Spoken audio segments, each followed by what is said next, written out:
स्मर्तव्या सततम, सतत अपने प्रियतम का स्मरण करना।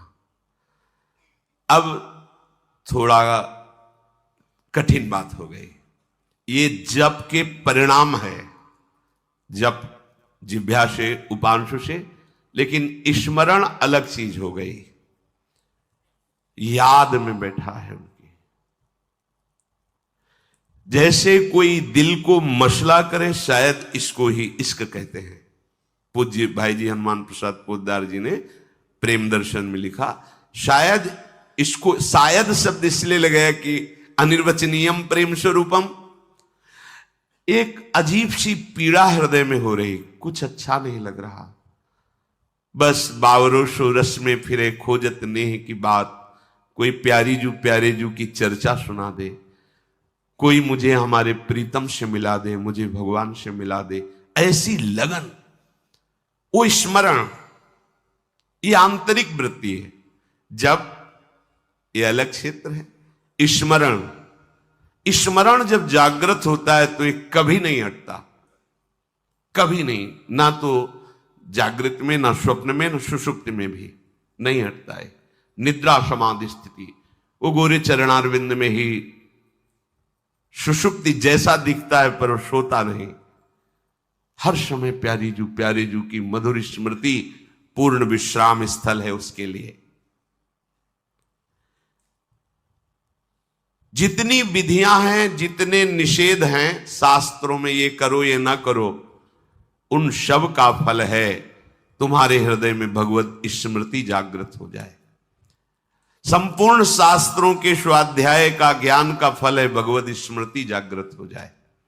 जैसे गीता जी पूरी सुनने के बाद अर्जुन जी ने कहा, नष्टो मोहा स्मृतिर्लब्ध्वा त्वत्प्रसादान मयाच्युतः, हे अच्युत, हे गोविंद, आपके कृपा प्रसाद से मोह नष्ट हो गया, अब स्मृति जागृत हो गई। स्मृति, हम लोग परिवार की स्मृति में, भोगों की स्मृति में मगन है। देख लो, स्मृति बिना प्रयास के होती है। हम परिवार के चिंतन के लिए पद्मासन लगा के नहीं बैठते, भोगों के चिंतन के लिए हम कोई चेष्टा नहीं करते, बिल्कुल बाह्य चेष्टा रहित अंदर में पूरा का पूरा चिंतन भोगों का, परिवार का, सुख सामग्रियों का जैसे चल रहा है, ऐसे जब भगवत स्मरण चलने लगे, ये बात बन गई।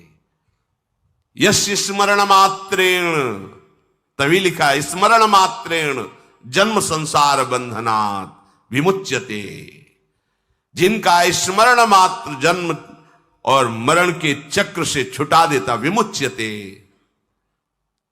स्मरण, अनंत जन्मों में अनंत बार हमारे पति पत्नी पुत्र परिवार सब मिले, लेकिन कोई पास नहीं है, समझो। तो इस जन्म का भी तुम्हारे पास कोई नहीं रहेगा, ये केवल एक जादू का तमाशा जैसा रच गया है, ये माया का तमाशा है। वो मायाधीश ऐसी माया रचता है, हम तुम तो बहुत छोटे बुद्धि वाले हैं। ज्ञानिनाम अपि चेतांश देवी भगवती हिसाब बलादा कृष्ण मोहाय महामाया प्रचति। बड़े बड़े ज्ञानियों के चित्त को बलात् अपनी तरफ आकर्षित करके भ्रम पैदा कर दे, उसे कहते हैं माया। दैवी हर्षा गुणमयी मम माया नृत्या, तुम्हारी माया बाजी पसारी विचित्र, सुनिमुनि मोहे काकी कोड।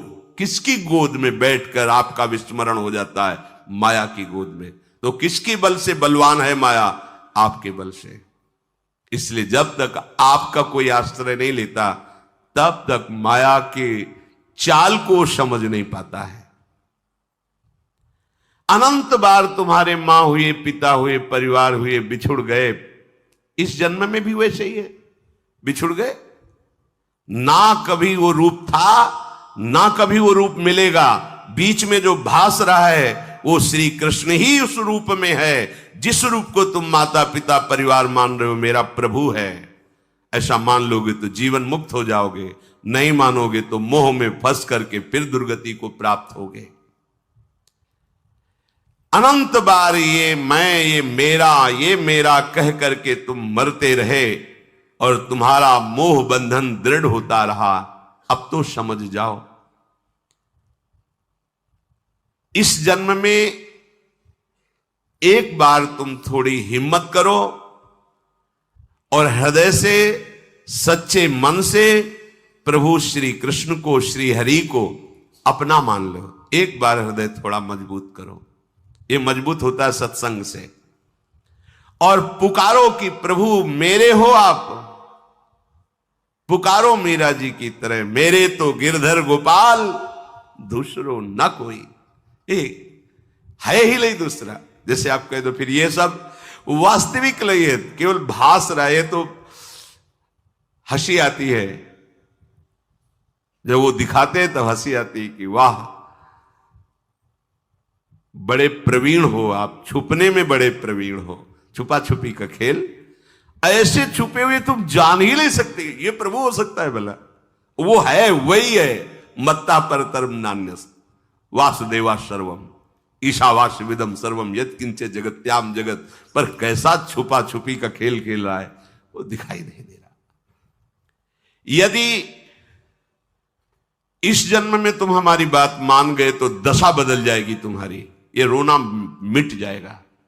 ये जो हम अभाव में रो रहे हैं ना, ये हो जाता तो ठीक है, ये हो जाता तो ठीक है, ये हो जाता तो ठीक है।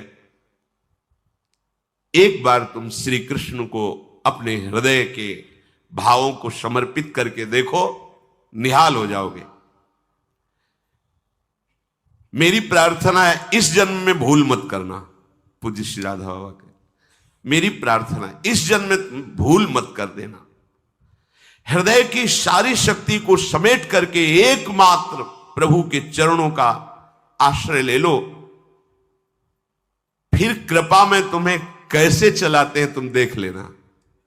तुम्हारी नियत भर ठीक हो जाए, नियत प्रभु को पाने की, प्रभु को अपना मानने की, फिर आप देख लेना।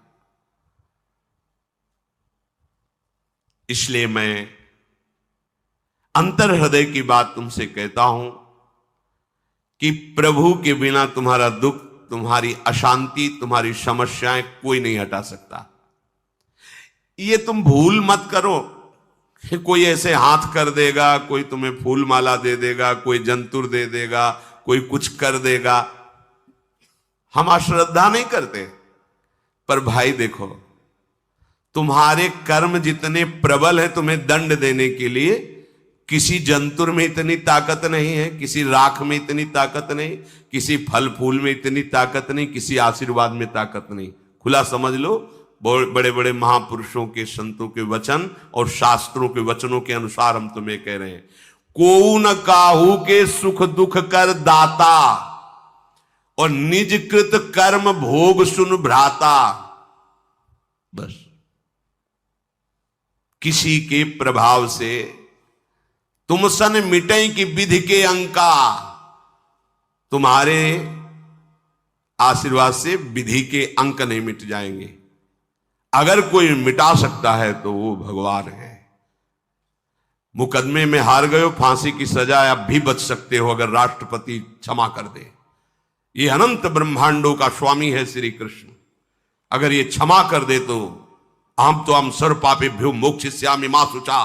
कोई तुम्हारा बाल बांका नहीं कर सकता। यद्यप तुम मुकदमा हार गए हो, यमराज ने फाइनल कर दिया कि तुम्हें अमुक नरक मिलेगा, लेकिन तुम्हें नरक स्वर्ग की बात क्या भगवान अपनी गोद में बैठा लेंगे यदि तुमने हमारे प्रभु का आश्रय लेकर नाम जपना प्रारंभ कर दिया। जिस समय ध्यान से सुने, बड़े महापुरुष के वचन है। कोई हृदय से ऐसा कहता है कि आज से मैं राधा कृष्ण की शरण में हूं, प्रियालाल की शरण, उसी क्षण से उसका मंगल विधान शुरू हो जाता है।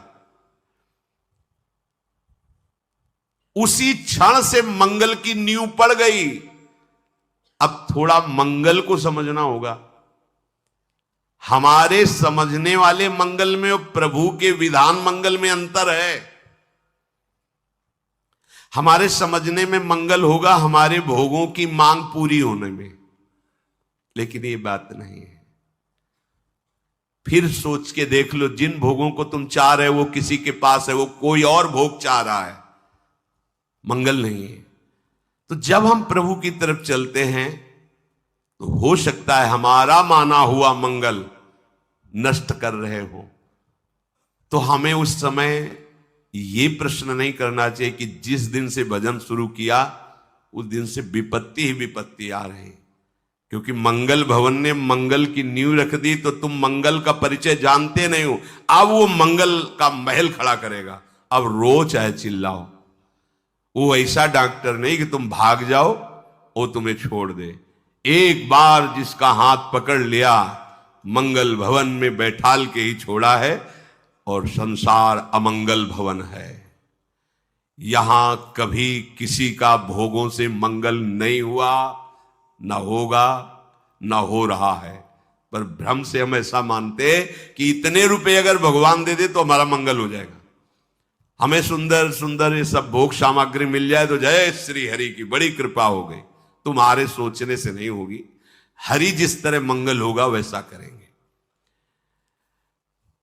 कई लोग कहते हैं कि नाम जप में हमारी प्रीति नहीं होती, तो हम कहते हैं चाह करो नाम जप की। पर ये चाह कैसे उत्पन्न होती है? ये संतों के संग से होती है। भजन न होई संग बिनु, भजन बिना नहीं प्रेम। जब हम भजन करने वाले संतों का संग करते हैं तो हमारे हृदय में भजन की चाह पैदा होती है, क्योंकि संत संग से बहुत जल्दी पातक नष्ट होते हैं।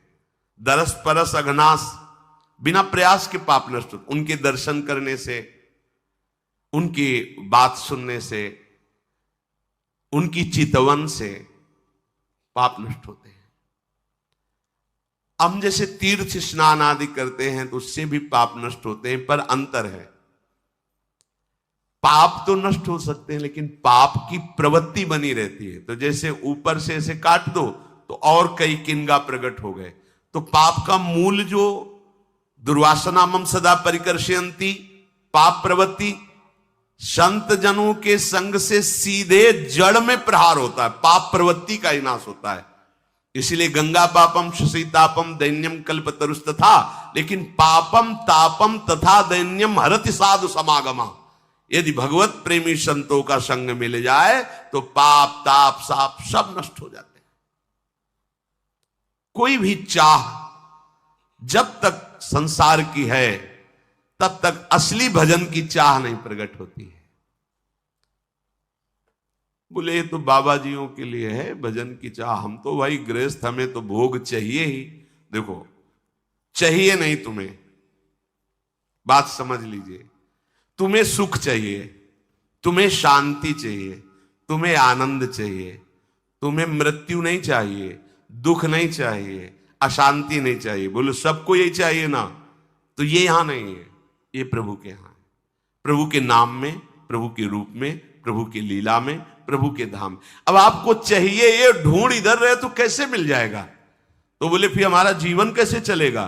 तो इस भजन का प्रभाव ही ऐसा है कि ये जितनी भोग सामग्रियां तुम चाह रहे हो तुम्हारे पीछे डोलेंगी। अभी तुम समझते क्या हो? ब्याज में तुम इस लोक से परलोक तक सम्माननीय हो जाओगे। सारी सुख सिद्धियां तुम्हारे चरणों में, मूल में भगवान मिलेंगे। हरिवंश महाप्रभु के यही परलोक। भला कसम दिलाने की क्या थी जरूरत?